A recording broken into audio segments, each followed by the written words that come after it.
What's up, everyone? I'm CEO Connolly. So my website's going to be linked down in the description below so that you can order any of my books. Today I'm going to be talking about Forbidden Affair. Also, I did grab the two notepads that I have. These are the two notepads that are on my website. I've got the one with Forbidden Affair on it and the one with Friendly Misfortunes on it. So those two are on the website as well. They are $2 each. It's something I actually formatted, cut down, and actually bound myself. So those are on the website as well for $2. And if you saw my last video, you saw me talk about Friendly Misfortunes. So I went ahead and gave like a backstory, I guess, to Friendly Misfortunes and what got me the ideas and everything else. So let me turn this light on. See if I can't fix the lighting just a little bit. It keeps going. The sun is, there's a window right in front of me, but the sun's not working. So I went over the backstory and everything on how I got the idea and where I got everything. So now we're going to talk about Forbidden Affair. So that's today. So Forbidden Affair was technically the first book I ever wrote, and I had it published as well. So this is my very first book. It's not the first book I wrote. I've wrote several others that are not published, so this is the first book I published. The other books that I wrote are those ones that every writer has where you write them and you go through it so much because you've sent letters to publishers and agents and everything else, and you keep getting all these rejections until you just go, okay, fuck it. And they go into the back of a file cabinet and you start all over again with a new book. So that's where Forbidden Affair came in.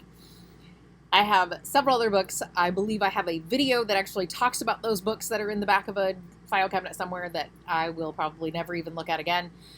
Once you go over a book so much, you start to hate that story. And when it gets to a point to where you loathe the story, like it's not even a good story anymore, I think that's the point where you need to kind of just let it go. Now, I know that there's a saying that a lot of famous writers and stuff have where it's edit until you hate it, which is fine. I get that. And I've done that with this one. I loved this book. I loved the story, and I do now. But having to go over it so many times, over and over and over this story, I was just like, okay, you know what? I can't take this anymore. I am done with this. So then you send it off to your editor and go, here. And you let them take it for a little while because you don't want to look at it anymore. And then they bring it back and you're like, okay, let's look at it with fresh eyes. Let's go over this one more time. Fix the little things that they said, which, you know, with this one, because it was so much, because on this one, I tried getting it published starting in 2008. It was not published till 2012. So if that tells you anything. But, I went through so much trying to get this traditionally published, and then I get a letter from an agent that says, you won't get published because you're not already published. Because I didn't have articles in a magazine. I didn't already have a reader base. I didn't already have, fame. Like, who does that? First of all, what writer is already famous before they publish? It doesn't make any sense. So I was kind of upset about that. So I went and looked through a bunch of self-publishing companies because I was like, I really want to do this. The only problem is that self-publishing companies, especially back then, they were called vanity presses. And you give them thousands of dollars and they give you a published book. But they do absolutely nothing. And so many people are always talking about how this is a scam and this is a scam and this is a scam. Well, the problem is, though, is that they're still doing their job. They are giving you a finished product. Now, if they're taking your money and not giving you the book, that's a scam. And there are several of them out there that do that. Some of these vanity presses, they print out, a bunch of marketing materials for you. So they are doing their job. They are sending you the thing. It's just the fact that you have to do everything because you are a self-published author. The vanity presses, on the other hand, are, in a way, they're scam artists due to the fact that they're taking thousands of dollars from people to fulfill their dreams. people who want to be published authors. And these vanity presses are taking thousands of dollars from them. And it's just not right. When I found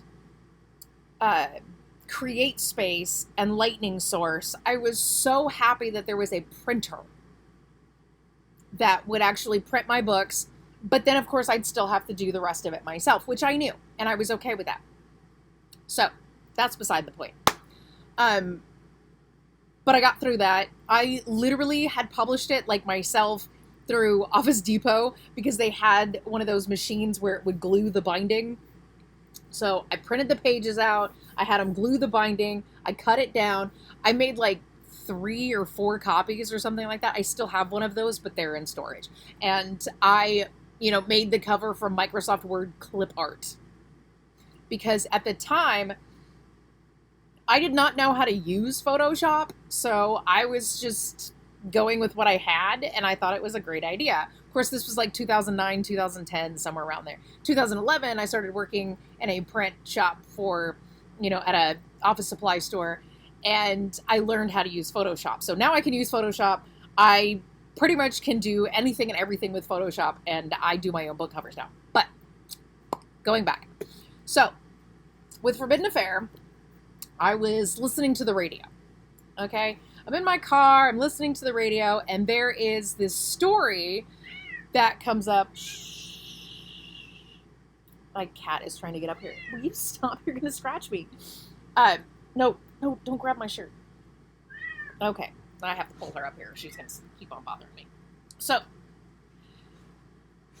I was listening to the radio, and there was this story from Canada. Okay. Now, of course, normally radio stations don't talk about, Canada and stuff like that, and you can't get in my face.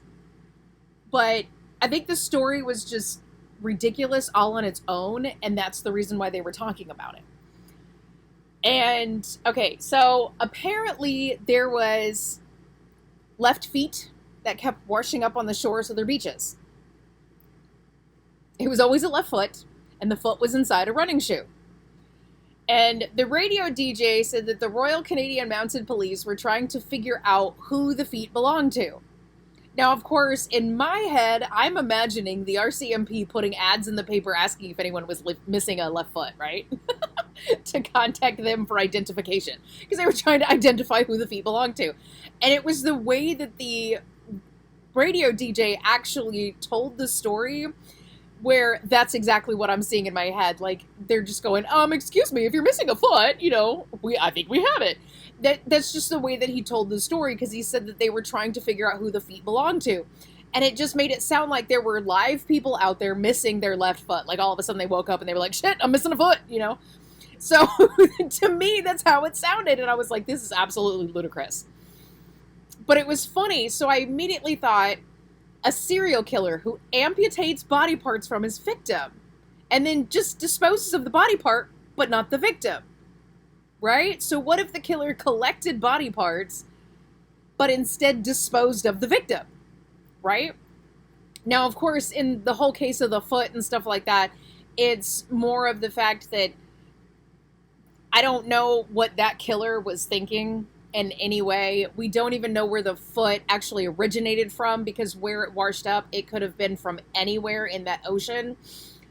But the thing is, though, is that if you think about it, what if a killer is actually amputating the left leg of their victim and then, like, hanging them as, like, things in her house? I don't know. I don't even know if I mentioned, I literally cannot remember if I mentioned at all what he did with those legs, because it was 2012 when I had published this book, and the only parts that I ever go back over is when I have to mention them later in one of the other books in the series, which I know sounds pretty bad. I should probably know that little bit of information, but for the life of me, I cannot. It's been like 8 years, so in my head, I'm sitting there going, did I ever mention what he did with those legs? Because I know that in my outline, it said that he had them hanging in his living room when they get to his house, but I don't remember if I mentioned it in the book. Just saying. Anyway, Um, Now, the original title for this book was The Butcher. That was the original title.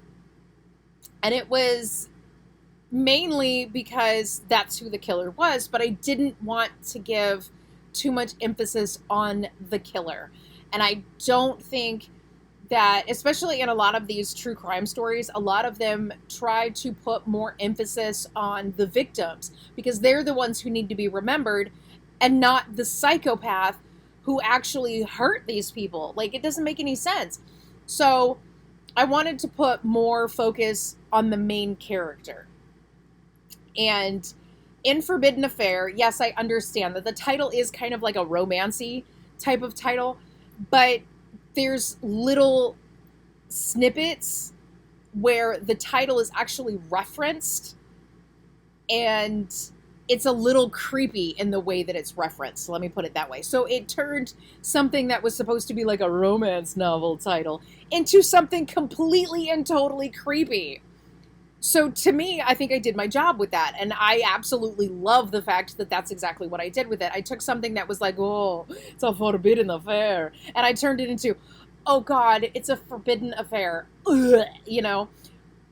But in Family Affair, you see exactly where the Forbidden Affair title kind of ties together in that as well, which makes it worse. And then it's more gross than anything, I guess you could say, without giving away anything. Okay, so once you read the book, you'll understand, you'll get it, the whole thing. Anyway, in the theme of mashing personalities, okay, so I had limited information about the Canadian killer who was cutting the feet off of his victims, but I had enough to use that as a method of torture and murder.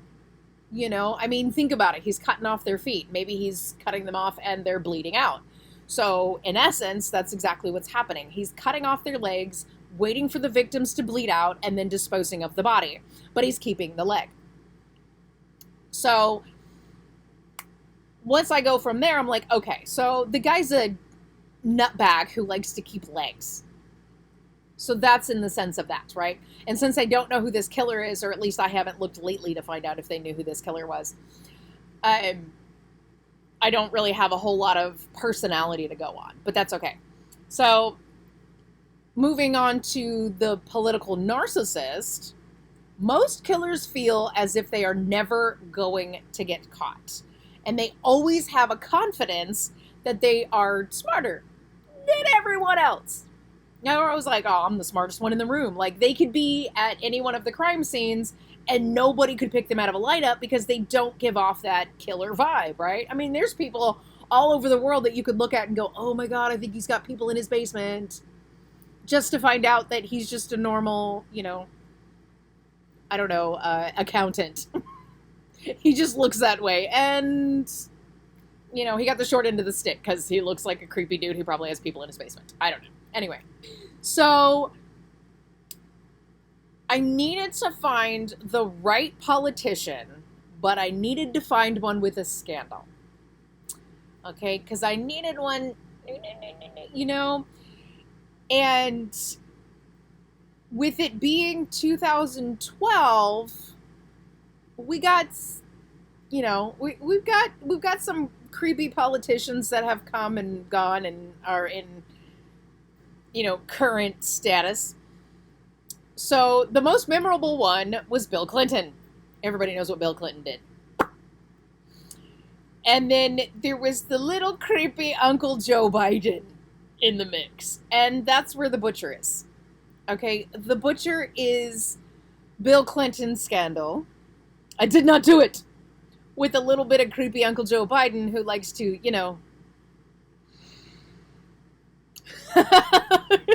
Thank you, Valentine, for being my, I don't know, my prop. That's what we're gonna say. So that's where the Butcher comes in. Forbidden Affair was never meant to be a series. I thought I was just going to be one of those writers who wrote one-offs. So, of course, I wrote Forbidden Affair and then moved on to Friendly Misfortunes without thinking anything of it. But of course, Forbidden Affair, this is how it ends. Literally. Okay? So, because it says, I've come back for you, I'm thinking it could be anything. But if you see how the killer is eliminated, it's kind of like, where the fuck does that come from, right? So that's how I thought. Well, someone who was like the leader or the head of a book club, they had found my book and contacted me because my email address is in my books. And she asked if I'd be willing to be the featured author at one of their meetings. Now, of course, I said yes. I was in the process of writing my second book. She found my first one. I was like, oh my God, my first book, and I'm already, the featured author at a book club. I was like, yes, of course. So everybody in the book club was getting a book. So, of course, I sold more. And they were going to do, right after that, they were going to do, this field trip to, this creepy haunted house or hotel or something. I don't know. They stayed in some haunted place. Now, of course, it's not ghosts or anything in my book, but it was still on the same sense of being a creepy house, right? So while everyone at the meeting is asking questions and everything else, I'm taking notes, and their questions are pretty much geared towards characters and stuff that I mentioned, but didn't give a whole lot of, face time. They were basically just kind of mentioned in passing, but not actually given real character development to. So as I'm writing this stuff down, and of course the ending is a little sketchy, but I'm writing all this stuff down and they wanted more information. They wanted to know more things. So I'm writing all of these notes down and I'm pretty much outlining the next novel in the series. And let me put it this way. So I had an outline for Family Affair that morphed into something totally different. And next week, we'll talk about how that morphed. But for now, I'm going to go ahead and read the back of Forbidden Affair. And I might choose something on the inside to read, but I've got to make sure that I don't find something that is possibly, going to spoil anything. But for now, someone is watching. Mackenzie Lee was abandoned by her mother at a young age. She grew up in group homes and was shuffled around a lot until she met Charlotte and Jillian. The trio were together for 15 years until Mackenzie was abducted and tortured by a serial killer, the media dubbed as the Butcher. A news story reports her survival, and she becomes the center of a devious plan the Butcher has to finish what he started with her. The only known survivor, she felt as though the investigation into capturing the maniacal mastermind behind her terrifying ordeal was taking longer than it should. She decides to surround herself in the investigation. When another survivor surfaces, a bond quickly forms between the two victims. While attempting a therapeutic method to overcome her fears of being mutilated, both victims are again attacked. So, in a way, things kind of evolved, and they really did. In the story, everything kind of evolves into something else, and it never goes by my outline. I can have an extensive outline, and it could be something huge. And I'm going to show you something real quick that I'm going to go over at one point. So, I am writing a new series. Everybody knows that. I have not led on what the new series is about at all, and there's a reason for that. But we'll get to it. So, this is part of my outlining for my new series. I am going through and doing as much as I can to attempt to get as much information as I can. Plus, not only that, but this one actually requires a timeline. So I'm attempting to keep on track with a timeline. And if I don't, it's going to veer off the rails. And I needed that. So I will go through that in a future video. There are a few more of these that I'm going to be doing, or 3 more. There's 3 more of these that I'm going to be doing. This is only the second in the 5 video series. So I'm going to pick something here. Okay, I'm just going to read the first page in chapter 6 real quick. When I regained consciousness, I felt dizzy, lightheaded, and my entire body felt heavy. I lifted my head up slowly and looked around. The room I was in had smooth concrete walls and floors. It appeared as though I were in some kind of basement. My mouth was taped shut, and my arms and legs were strapped to a chair with silver duct tape. A chair in which I could only describe as a dentist chair. It was just like in my dream. I was living in my nightmare. I realized I was alone, but for how long? I attempted to pull my arms free. The tape was so tight, I could feel my skin burning from the friction as I moved my arms in every direction possible, trying to loosen the bindings. Every muscle in my arms was being used, which in turn caused them to cramp. My heart was racing. It felt as though it would burst through my chest at any moment. I felt panic set in as I pulled harder and harder to try to get free. A door behind me slammed shut and I froze out of fear. I couldn't move anymore. Within seconds, there was someone standing directly behind me. Don't worry, Mackenzie. You will know why you are here momentarily. For now, I'm going to tell you what I expect out of you. He whispered into my ear so softly I could feel the heat of his breath. Oh. See, and I hate doing that because now I really want to read this book. And I wrote it! So, I don't know, maybe it's just me. But they always tell you, you know, read a book that, or write a book that you want to read type of thing. So, anyway, next week is going to be Family Affair. If you want any more information, I did a Facebook Live on all of these books. It was an hour long. That's the only reason why I am taking this one and breaking that up into parts, because the Facebook Live was so long. So, anyway, that's Forbidden Affair. Last week I did Friendly Misfortunes. Go watch that video if you haven't yet. And then next week's going to be Family Affair. And all of the links, the link to my website is in the description below. My books are also available on Amazon.com, BarnesandNoble.com, but they are $15 each.